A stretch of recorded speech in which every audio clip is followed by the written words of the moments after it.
Bringing another comic to the stage. Put your hands together for Chris, everyone.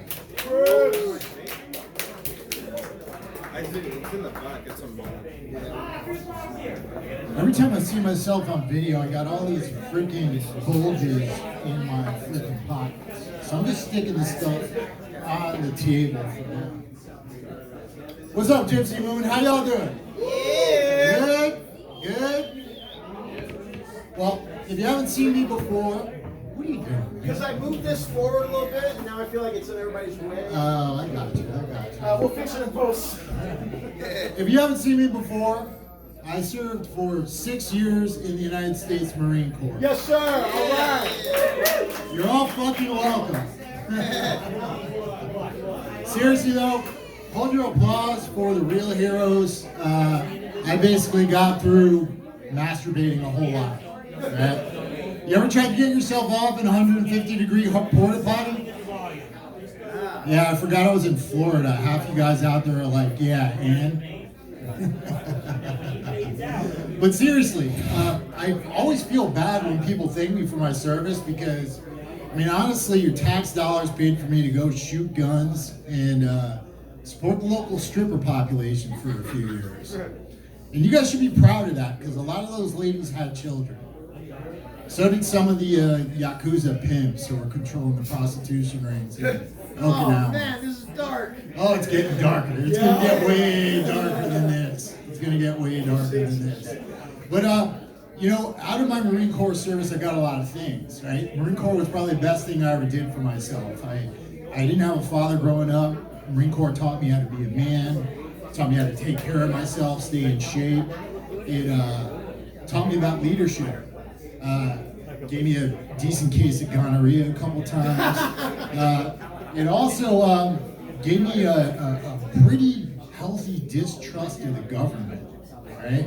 Yeah. And like, I don't get people who do trust the government. If you trust the government, you're kind of like one of those people who, when you were kids, you caught your parents putting presents under the tree at Christmas time, but like, you still insisted on believing in Santa Claus anyway. Like, that's who you are if you trust the government these days. You know? I think about a lot of the stuff going on out there. I mean, like, you know, the thing about it though is this, right? Like with Christmas, and you think about that Santa Claus analogy, the thing about the government is you're paying for the presents, and if you tell the other kids about Santa Claus, they can shoot you, right? Like you think about what's going on with Edward Snowden and Julian Assange. So basically our government started a bunch of illegal wars, right? They left a bunch of people to die while they were trying to defend the U.S. Embassy. And then on top of all that, they started a spy program where they can spy on every single one of us out there, right? They can look at your phones, they can look at your text messages and all that, right? You know? And Edward Snowden and Julian Assange, well, what did they do? They told us all about it. And now they're all fucked, right? Remember those Iraqi weapons of mass destruction? Well, I went to Iraq in 2003. I didn't see any weapons of mass destruction. That's probably because I was in a porta potty jerking off while men much better than myself were out looking for those things. But, you know, if those things did exist, they were harder to find than a clitoris on a 400-pound porn star. Oh, my bad. What about this this whole lab leak thing? You guys been paying attention to the news? They're now saying that COVID-19 actually came from a lab. You guys remember when you weren't supposed to say that? Like, if you said that COVID-19 came from the Wuhan Institute of Virology, which is right where the COVID-19 virus started, you get kicked off Facebook, Twitter, banned for life, that kind of thing. Well, now all of a sudden, it's okay. You could say it came from lab. And that's, remember how they were saying it was kind of a racist trope?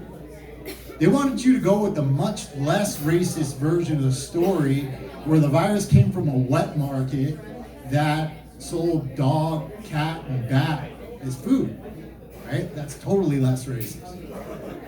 That kind of reminds me of you guys remember that Bare Naked Lady song?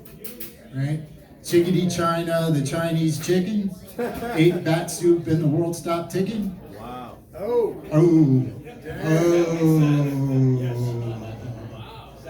That was awesome, right?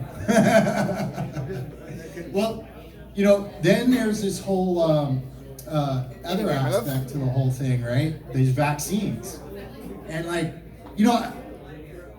I'm happy the vaccine's out there. I'm happy people can go and they can feel a lot more secure with the vaccine. The thing about it though, I was at a Steve Earle concert a couple of months ago. And I don't know, I like Steve Earle a lot. He's kind of a country music guy, but he's super rebellious, right? He's against the grain, right? He's anti-authority, anti-government. And he gets up there and he gets on stage and he says, I'd like to thank the good people of Pfizer for letting this concert happen, right? And I've been around the world, I saw a lot of things. I never thought I'd see, one of my anti-authority idols out there praising Big Pharma, okay? That's kind of I think about them giving this vaccine to kids, right? And I really want the kids to be safe, but it's also letting a group of Catholic priests be in charge of a Boy Scout jamboree, right? I'm pretty sure 99% of those kids are going to be okay, but there's going to be one or two of them who are going to get really inappropriate injections, and that's going to affect them for the rest of their lives. Yes, sir. Great. Yes, sir. So, I'm 42 years old. I got a girlfriend. She's awesome. She's 10 years younger than me. I've been with her for 9 years. And, thing about me is this. I'm a decent looking guy, but I don't have a lot of money, right? Never did. I drive a Honda Civic. And people ask me all the time, how do you do it? Because down here in Florida, girls like something more than a nice face and a really big dick. Right? And and I tell them this, she's not from South Florida. She's from a bumfuck desert town in the middle of Mojave, where making $40,000 a year makes you a fucking baller. Thank you guys so much. My name's Chris. Thank you. Have a good night. Thank you to Gypsy Moon. Thank you to Sam. Keep it going for Chris, everyone. That was great. All right. We're going to be bringing up a musician. And